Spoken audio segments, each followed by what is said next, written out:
Hi, this is Magda from the Wnętrza channel. It's time for the second episode of the renovation of this small 27 square meter studio apartment in a tenement house. As you can see, a lot has already changed, but the biggest change is in the bathroom, which now has walls. It's true that there are no doors yet, and I'll tell you what's inside in just a moment. In this part, where I'm standing now, there will be a sleeping loft in the future and a storage space under the mezzanine. I'm a huge fan of storage spaces where you can put away a lot of things, and contrary to appearances, in small apartments you can often find space for these storage areas too. And they don't have to be big, yet they're super practical and offer more possibilities than closets. It's easier to pack irregularly shaped things into them, and they're just great. So here too, there will be storage space and closets. All of this will be under the bed. At least that's the plan for now. And how it goes later, well, we'll see what works out. But for now, we're sticking to the plan. The fuse box is already in place and almost all the utility lines are in place. I say almost, because some parts will actually be installed at the very end.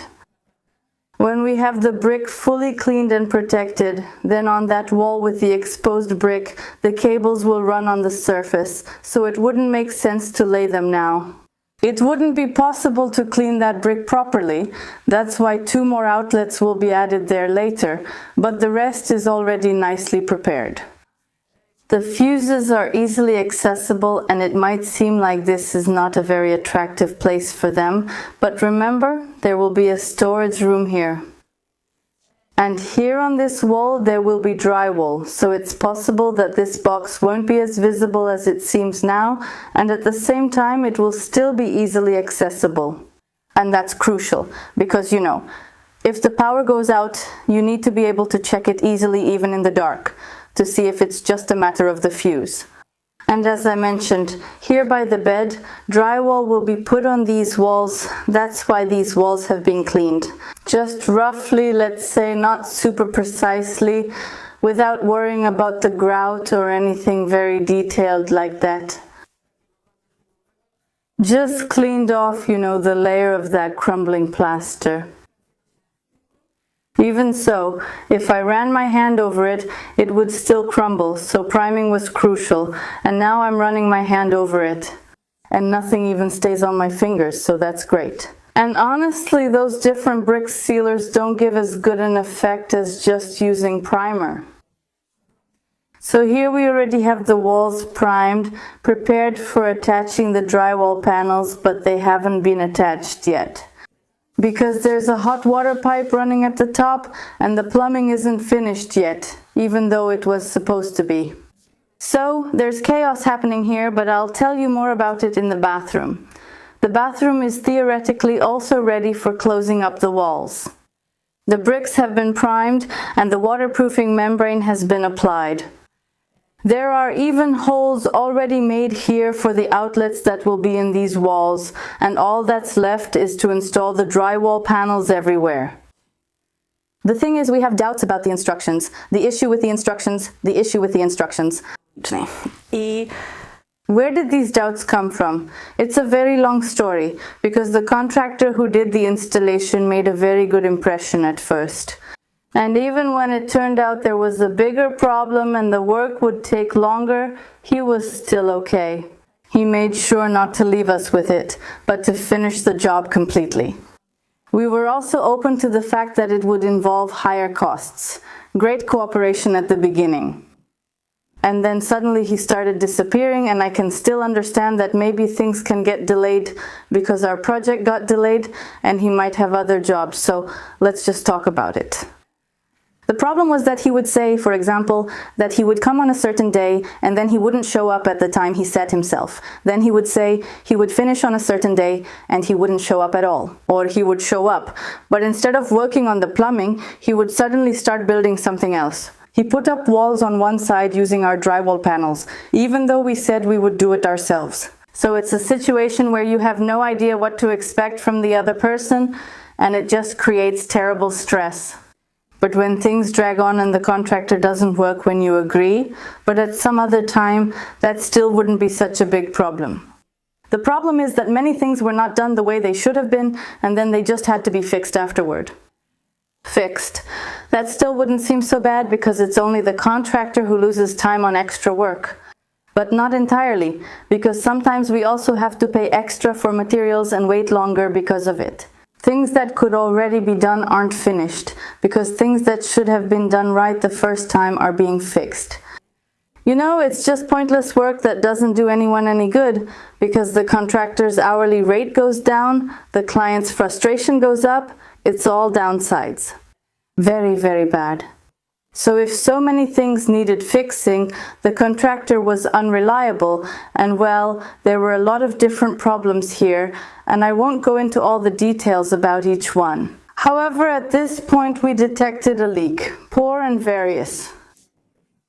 And it was really just by luck, because the drop was really small, it wasn't noticeable, and I spotted it at the last moment.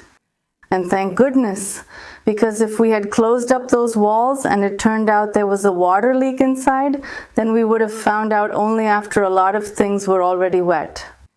And no, I don't even want to think about how much work it would have been to fix that afterwards. So now we have a lot of doubts, and we would like another plumber to come and check the whole system, because we just can't take any risks. It's not worth the price. I mean, it's better to pay extra and be sure that it's really done well than to risk closing it up. And here something might break out of sight, which is even worse because then you only react later. And that's how it is. All the work is on hold. What can we do? Well, we'll probably come up with something, but overall, after that, what else? Further cleaning of the exposed brick and cleaning the floor. We could start. But it's totally pointless because we have a huge mess here from opening up all these jobs that should be wrapped up now, but we can't. And unfortunately, that's a pain. The only upside is that the system is actually complete, and it's just about checking it now. And I hope that if there are any fixes, they'll only be minor ones. And I'm keeping my fingers crossed that it goes smoothly, because in a few days the central heating installer will come in and the space here needs to be ready for him. That's why the deadlines are tight and the whole situation is more stressful because of it. Time is money. And unfortunately, renovations are a very good example that proves this saying. Now you're looking at me from the perspective of the toilet as if you were sitting on it. Meanwhile, I'm standing where the sink will be. There in the corner there will be a semicircular shower. At first I was really trying to figure out how to fit a bigger shower in here because I really like those. But it turned out that the owner really likes those sliding semicircular ones, so there was no point in trying to change it. Thanks to installing this kind of shower, there will be room for a bigger sink and it will feel more spacious around it. And you know, the sink gets a lot of use, so maybe this really is a better solution. On this side there will be a washing machine. And that will also be a challenge, choosing one that fits nicely here, because this bathroom isn't even 4 square meters, it's less, but for such a small bathroom it's still spacious. And what's more, it also has a pretty reasonable layout, because the door is in the middle and the room kind of resembles a square. It's not a perfect square, but let's say the proportions are similar. Keep your fingers crossed that after checking the plumbing, everything turns out fine and we can keep going. Because I can't wait to start tiling and generally building out the whole bathroom so that it looks the way it should, but also so that it can actually be used. Because right now, there's not even anywhere to pour out dirty water. We kind of have a way to get water, but not really, because the water should always be turned off, since if we turn it on, we risk flooding. That's why I'd like to get this sorted out as soon as possible, and for now, I'm signing off. Subscribe to Wnętrza ze Wnętrza, leave a thumbs up so everything goes well for us here, and I hope that in the next episode I'll be able to show you the tiling. See you, bye! Pa-pa.